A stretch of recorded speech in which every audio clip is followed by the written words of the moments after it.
시청자 여러분 안녕하십니까? 헬로티비 뉴스입니다. 먼저 오늘의 주요 뉴스부터 보고 오시죠.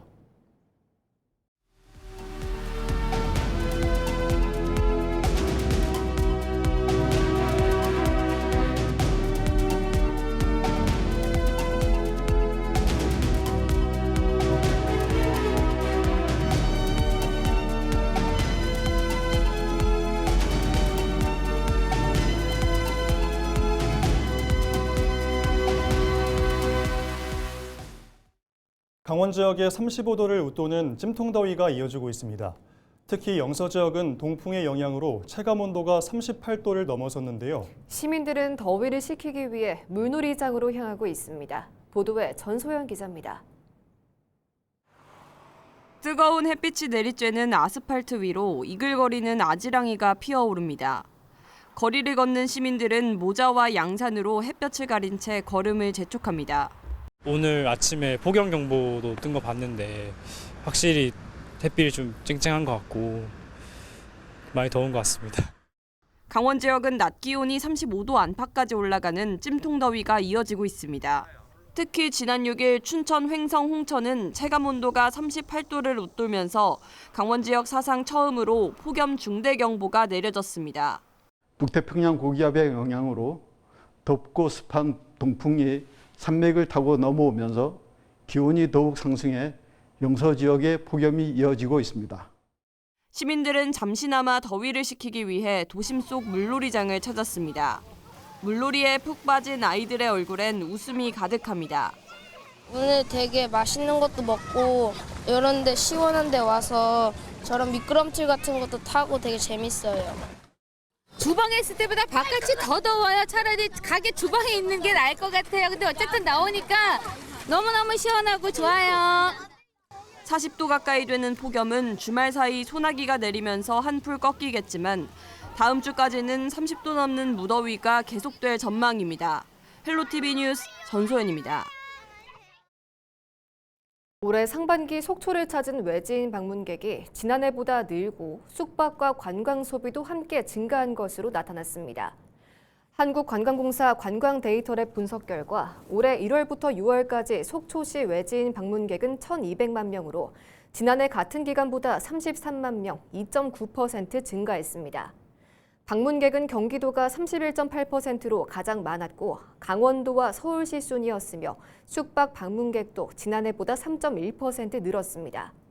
또 상반기 내국인 관광 소비액은 약 3,003억 원으로 지난해보다 226억 원, 8.2% 증가했는데 업종별로는 음료업이 57%, 쇼핑업이 25%를 차지했습니다.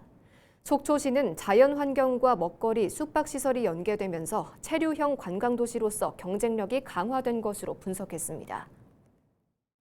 우상호 강원특별자치도지사가 10일 강릉 제2청사를 방문해 민선국이 주요 현안 점검을 위한 업무보고회를 개최했습니다. 이번 업무보고회는 제2청사 글로벌본부 소속 4개 실국을 비롯해 강원도립대학교와 강원경제자유구역청 등이 참석했습니다. 우상호 지사는 실국별 주요 사업과 당면 현안을 보고받고 정책 추진 방향을 점검하는 한편 건의사항과 직원들의 현장 의견을 청취했습니다. 강원특별자치도는 이번 업무보고를 통해 폐광지역과 관광산업, 동해안권 해양, 항만, 수산산업의 현안을 파악하고 구체적인 해결 방안을 모색할 계획입니다. 횡성 둔내면 대표 여름축제인 제15회 둔내 고랭지 토마토 축제가 오늘 14일부터 4일간 둔내 종합체육공원 일대에서 펼쳐집니다. 올해는 토마토 키링 만들기와 어린이 매직쇼, 토마토 탕후루 만들기 등 신규 프로그램을 늘렸습니다. 축제 대표 행사인 금반지를 찾아라는 토마토 풀장에서 숨겨진 보물을 찾는 이벤트로 14일 오후 4시, 15일과 16일은 각각 낮 12시와 오후 4시 등 모두 5차례 진행됩니다.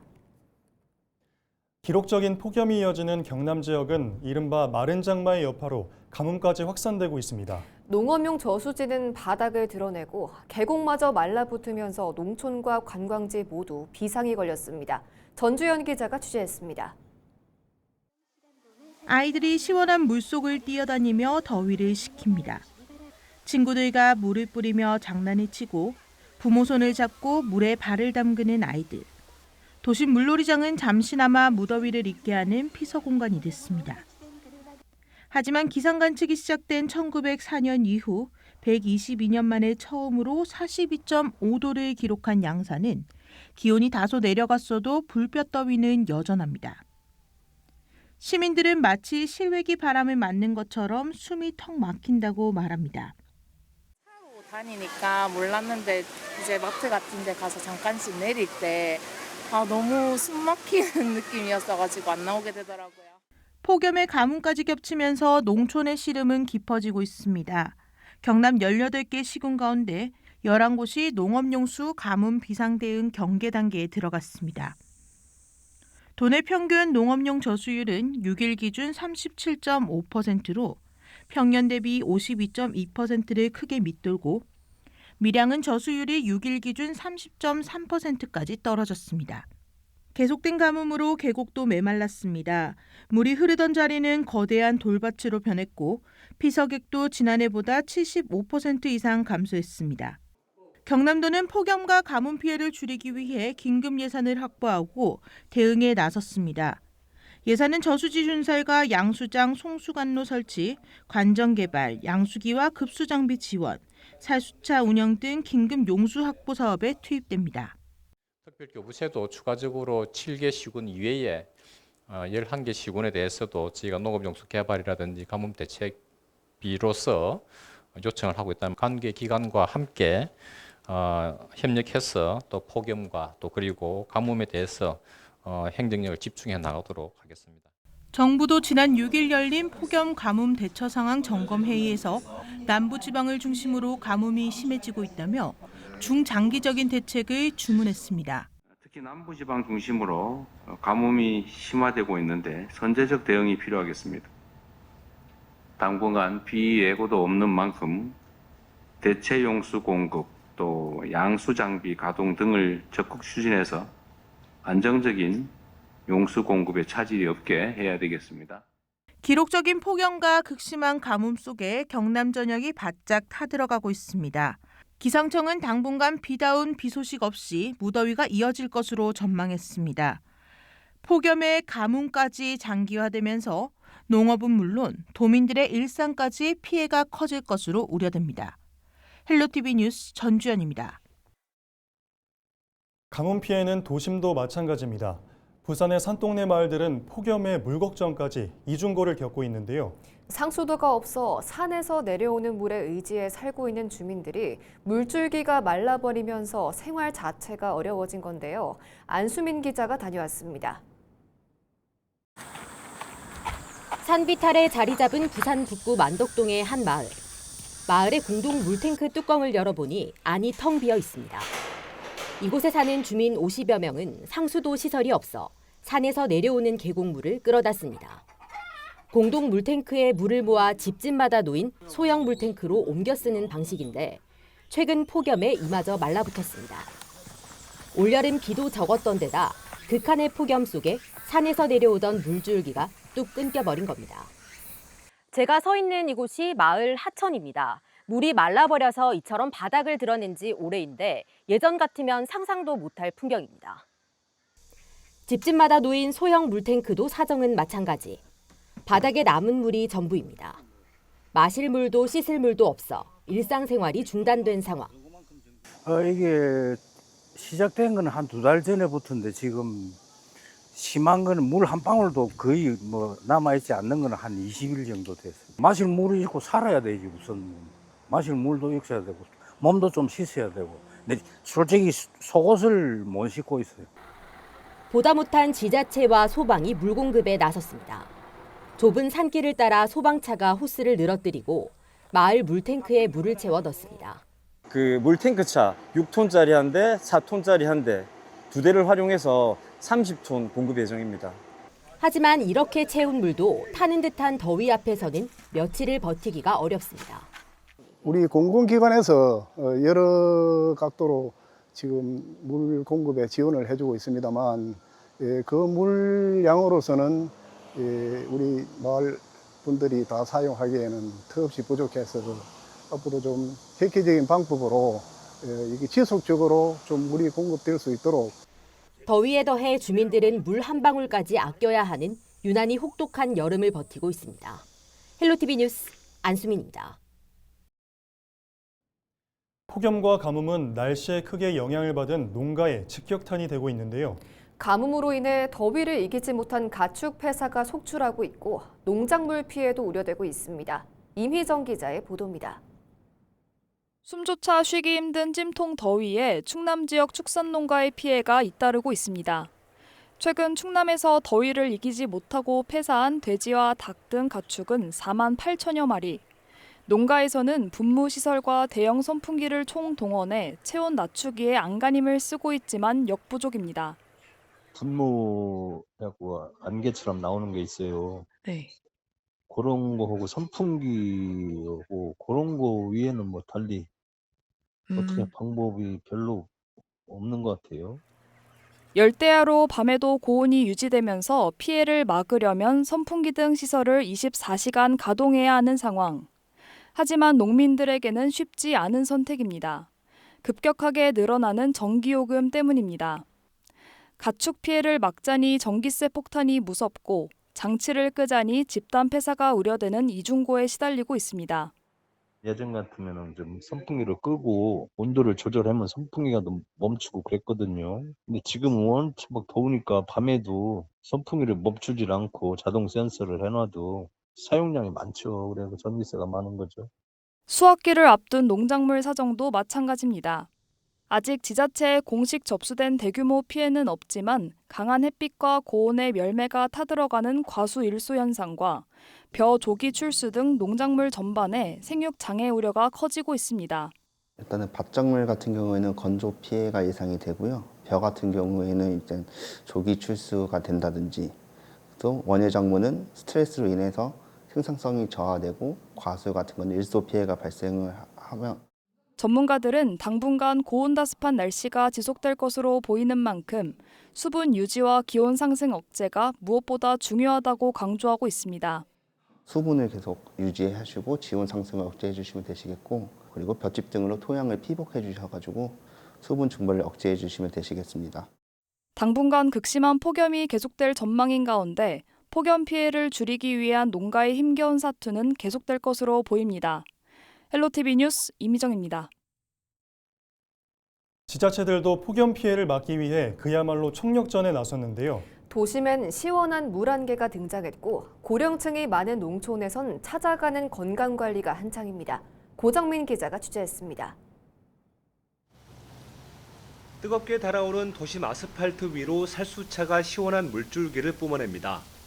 교차로 건널목엔 내리쬐는 떼약볕을 피할 수 있는 대형 그늘막이 펼쳐졌습니다. 산책로 일대엔 이른바 쿨링포구가 등장했습니다. 기온이 높고 습도가 낮을 때면 어김없이 미세한 물안개를 분사해 주변 열기를 훌쩍 낮춰줍니다. 지자체가 도심의 체감온도를 끌어내리기 위해 가용 장비를 모두 동원한 겁니다. 현재 북태평양 고기압 및 티베트 고기압 영향으로 고온다습한 남풍류 유입으로 전국적으로 폭염 및 열대야가 지속되고 있습니다. 야외활동 자제를 해주시기 바라며 폭염에 대처해서 상시 비상근무 체계에 돌입하였으며 폭염 저감 시설 운영, 물품 지원, 냉방비 지원 등으로 적극 대처하도록 하겠습니다. 어르신들이 많은 인근 농어촌 지역은 온열질환 예방에 비상이 걸렸습니다. 한낮 폭염 속 무리한 농작업은 자칫 치명적인 사고로 이어질 수 있기 때문입니다. 공무원과 보건소 직원들은 직접 논밭을 돌며 순찰을 강화하고 있습니다. 무더위 쉼터로 지정된 마을 경로당은 찾아가는 건강관리소로 변했습니다. 어르신들의 혈압을 꼼꼼히 재고 시원한 물을 나누며 폭염 대처 요령을 당부하고 있습니다. 엄청 좋지라. 우리가 젊은 사람들이 왔다 가면은 길을 받아갖고 더 좋아. 더운 게 걱정되지라. 어쩔란가, 우리도 그럴란가 싶어갖고 걱정이 되지. 이제 어르신들이 많이 모여 계시는 그 쉼터 경로당에 와서 혈압 체크도 해드리고 건강 관리도 해드리면서 이 폭염기에 어떻게 하면 건강하게 보내실 수 있는지 보건 교육도 하고 살피러 저희가 경로당을 순회 방문하고 있습니다. 올여름 전국에서 발생한 온열 질환자는 이미 2,000명을 훌쩍 넘어섰습니다. 각 지자체는 재난안전대책본부를 가동하고 폭염에 취약한 야외 건설 노동자들의 휴식 시간이 잘 지켜지고 있는지도 점검하고 있습니다. 절기상 가을의 문턱인 입추로 접어들었지만 폭염의 기세는 좀처럼 꺾이지 않고 있습니다. 당분간 밤낮 없는 찜통더위가 계속될 것으로 예보된 만큼 가장 더운 한낮엔 야외 활동을 피하고 폭염 행동 수칙을 반드시 지켜야겠습니다. 헬로티비 뉴스 고정민입니다. 정성군 인구가 47년 만에 증가한 가운데 유입 인구의 65.8%가 수도권 출신인 것으로 나타났습니다. 강원연구원은 10일 발표한 정책톡톡 보고서에서 정성군 전입자 2,266명 중 서울, 경기, 인천 출신이 692명으로 가장 많았고 도내 타 시군까지 합치면 외부 유입 비중이 91.6%에 달했다고 분석했습니다. 연구원은 이를 인근 인구를 흡수하는 빨대 효과가 아닌 수도권 인구를 끌어들인 진정한 유입으로 봤습니다. 특히 50대 이상이 46.3%를 차지해 은퇴 전후 세대가 정선을 제2의 삼터로 택한 것으로 파악됐습니다. 연구원은 농어촌 주민 기본소득 44억 원 중 60%가 지역 내에서 소비되고 창업 사업장 9곳이 선정되는 등 순환경제도 시작됐다고 평가했습니다. 춘천시가 춘천환경공원 소각시설 보수공사를 추진합니다. 보수공사는 이달부터 연말까지 진행되며 이 기간 생활 폐기물 일부는 민간 소각시설에서 처리됩니다.